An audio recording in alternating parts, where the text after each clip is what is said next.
కోవూరు నియోజకవర్గంలో తెలుగుదేశం పార్టీ బలోపేతం దిశగా ఎమ్మెల్యే వేమిరెడ్డి ప్రశాంతిరెడ్డి అడుగులు వేస్తోంది. రాజకీయాలకు కొత్తైన ఎన్నికల అనంతరం ఆమె పూర్తిస్థాయి రాజకీయ నేతగా పరిణితి చెందిన ఎమ్మెల్యేగా మారిపోయారు. పూర్తిస్థాయిలో నేతలకు ప్రజలకు అందుబాటులో ఉంటూ గ్రామాల్లో నిత్యం పర్యటిస్తూ స్థానిక ప్రజలకు తక్షణ పరిష్కారానికి చర్యలు తీసుకుంటున్నారు. తన సొంత నిధులతో పాటు విపిఆర్ ఫౌండేషన్ పేరుతో నియోజకవర్గంలో అనేక అభివృద్ధి సంక్షేమ కార్యక్రమాలతో పాటు నిరుద్యోగ యువతకు జాబ్ మేళాలు ఏర్పాటు చేయడంతో పాటు తన ప్రజలు ఆరోగ్యంగా ఉండాలన్న లక్ష్యంతో వైద్య శిబిరాలు, క్యాన్సర్ స్క్రీనింగ్ పరీక్షలు వంటి కార్యక్రమాలను నిరంతరం చేపడుతూ ప్రజలతో ఉంటూ ఉన్నారు. ఈ నేపథ్యంలో పాత కొత్త నేతలను కలుపుకుని వెళ్లడంతో పాటు పార్టీని నమ్ముకుని ఉన్నవారికి ప్రాధాన్యతనిస్తూ పార్టీ కోసం కష్టపడి పనిచేసేవారికి గుర్తింపునిస్తున్నారు. ముఖ్యంగా కోవూరు రాజకీయాల్లో తన మార్క్ రాజకీయానికి శ్రీకారం చుట్టారు. భవిష్యత్తులో పార్టీ బలోపేతం కోసం ప్రభుత్వ సంక్షేమ అభివృద్ధి కార్యక్రమాలను ప్రజల్లోకి తీసుకువెళ్లేందుకు చర్యలు చేపట్టారు.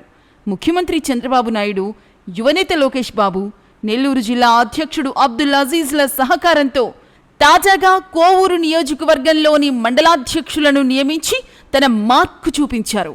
మండలాధ్యక్షుల నియామకంలో సామాజిక, యువత, విద్యావంతులు, పార్టీ కోసం కష్టపడి పనిచేయడం తదితర అంశాలన్నీ పరిగణలోకి తీసుకుని ఎంపిక చేశారు. అంతేకాకుండా ఇటీవల చంద్రబాబు నాయుడు ఆధ్వర్యంలో జరిగిన పొలిట్ బ్యూరో సమావేశంలోనూ ఓ నిర్ణయం తీసుకున్నారు. మండల అధ్యక్షులుగా గతంలో 3 అంతకు మించి పనిచేసిన వారిని ఎంపిక చేయవద్దని నిర్ణయం తీసుకోవడంతో పాత వారికి అవకాశం ఇవ్వాలని ఎమ్మెల్యే భావించినా పార్టీ తీసుకున్న నిర్ణయంతో అవకాశం లేకుండా పోయింది. కొత్తగా నియమించిన వారి ద్వారానే రానున్న రోజుల్లో పార్టీ కార్యక్రమాలను ప్రజల్లోకి తీసుకువెళ్లేలా ప్రశాంతిరెడ్డి ప్రణాళికలు చేస్తున్నారు. ఈ కొత్త అధ్యక్షుల ఎంపికలో అనేక ఆరోపణలు, విమర్శలు చేస్తున్నా అలా చేసేవారికి అవకాశం దక్కలేదన్న అక్కసుతోనే ఇలా ప్రచారం చేస్తున్నారన్న చర్చ కూడా నియోజకవర్గంలో జరుగుతోంది. కోవూరు నియోజకవర్గంలోని మండలాల నూతన అధ్యక్షులు ఎవరు? గతంలో ఏం చేసేవారు? పార్టీకి విధేయులా కాదా? ఈ ఎంపిక కరెక్టేనా? ఓసారి పరిశీలిద్దాం. కోవూరు మండల అధ్యక్షుడుగా కొల్లారెడ్డి సుధాకర్ రెడ్డిని ఎన్నుకున్నారు. ఆయన పార్టీకి విధేయుడు, అంతేకాకుండా మాజీ ఎమ్మెల్యే పోలంరెడ్డికి ముఖ్య అనుచరుడు. అలాగే కొడవలూరు మండల అధ్యక్షుడు నాపా వెంకటేశ్వర్లు నాయుడు, ఆయన కమ్మ సామాజిక వర్గానికి చెందిన నేత. రైతు కూడా మండల నియోజకవర్గ రాజకీయాల్లో కీలకంగా వ్యవహరించేవారు. ఉత్సాహవంతుడు. ఆ సామాజిక వర్గానికి ప్రాధాన్యతనివ్వాల్సిన క్రమంలో వెంకటేశ్వర్లు నాయుడును ఎంపిక చేశారు. ఇక బిడవలూరు మండల అధ్యక్షుడిగా ఏటూరు శ్రీహరిరెడ్డిని నియమించారు. ఆయన అతి సామాన్యుడు, పార్టీకి విధేయుడు, అందరితో సత్సంబంధాలు కలిగి పార్టీకి విధేయుడు. ఈ విధేయతే ఆయన ఎంపికకు కారణమైంది. అలాగే ఇందుకూరుపేట మండలం రెడ్డి వర్గ ప్రాబల్యం ఉన్నటువంటి మండలం.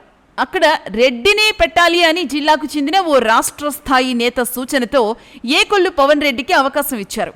గతంలో 25 ఏళ్ల పాటు యాదవ సామాజిక వర్గం, మరో 12 ఏళ్ల పాటు కమ్మ సామాజిక వర్గం వారు అధ్యక్షులుగా పనిచేశారు.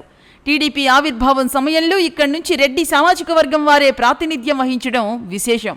మళ్లీ ఇన్నాళ్లకు పవన్ రెడ్డికి అవకాశం దక్కింది. బుచ్చిరెడ్డిపాలెం మండలానికి వచ్చేసరికి దామరమడుగుకు చెందిన బెజవాడ జగదీష్కు అవకాశం కల్పించారు. విద్యార్థి దశ నుంచి ఎస్ఎఫ్ఐ ఉద్యమాల్లో కీలక భూమిక పోషించి విద్యారంగంలో అనేక సంస్కరణలకు, మార్పులకు తన వంతు భూమిక పోషించారు. వారు సమాజంలో బ్లడ్, మెడికల్ క్యాంపులు నిర్వహించి బడుగు, బలహీన, దళిత, గిరిజన ప్రాంతాల్లో వైద్య సహాయం చేయించడంలో కీలక పాత్ర పోషిస్తున్నారు. చదువుకున్న యువతకు ఉపాధి కల్పించి జాబ్ మేళా కార్యక్రమాలు నిర్వహించి ఉద్యోగ అవకాశాలు కూడా కల్పిస్తూ ఉన్నారు. అతడు విద్యావంతుడు. వారి తాతలు, తండ్రులు మొన్నటి సార్వత్రిక ఎన్నికల వరకు కమ్యూనిస్టు బ్యాక్గ్రౌండ్. 2021 స్థానిక సంస్థల ఎన్నికల్లో మండలంలో అన్ని చోట్ల వైసీపీ కైవసం చేసుకున్న దామరమడుగులో మాత్రం ఫ్యాన్ను తిరగనివ్వలేదు. సర్పంచ్, ఎంపీటీసీ 2 కైవసం చేసుకోవడంలో జగదీష్ కుటుంబం కీలక పాత్ర పోషించింది. 2024 సార్వత్రిక ఎన్నికలకు ముందు వేమిరెడ్డి ఆహ్వానం మేరకు వారు టీడీపీ తీర్థం పుచ్చుకున్నారు. ఆ ప్రాంతంలో టీడీపీకి ఎప్పుడూ రాని మెజార్టీని వారు తీసుకొచ్చారు. ఈ నేపథ్యంలోనే జగదీష్కు మండలాధ్యక్షుడిగా అవకాశాన్ని కల్పించారు. ఇక బుచ్చి టౌన్ గౌరవాధ్యక్షుడిగా గుత్తా శ్రీనివాసులుని ఎంపిక చేశారు. ఈయన విద్యార్థి దశ నుంచి ఏబీవీపీ నేపథ్యం, ఉపాధ్యాయుడు, ఆ తర్వాత ఉపాధ్యాయ సంఘ నేత, సేవా కార్యక్రమాల్లో ముందుండేవారు. 2 ఏళ్ల క్రితం వీఆర్ఎస్ ఇచ్చేశారు. వేమిరెడ్డి నారాయణ ఆయన్ను పార్టీలోకి తీసుకున్నారు. పార్టీ కోసం కష్టపడి పనిచేస్తూ ఉండడంతో పాటు బీసీ సామాజిక వర్గానికి చెందిన నేత కావడంతో బుచ్చి గౌరవాధ్యక్ష గౌరవం దక్కింది వారికి.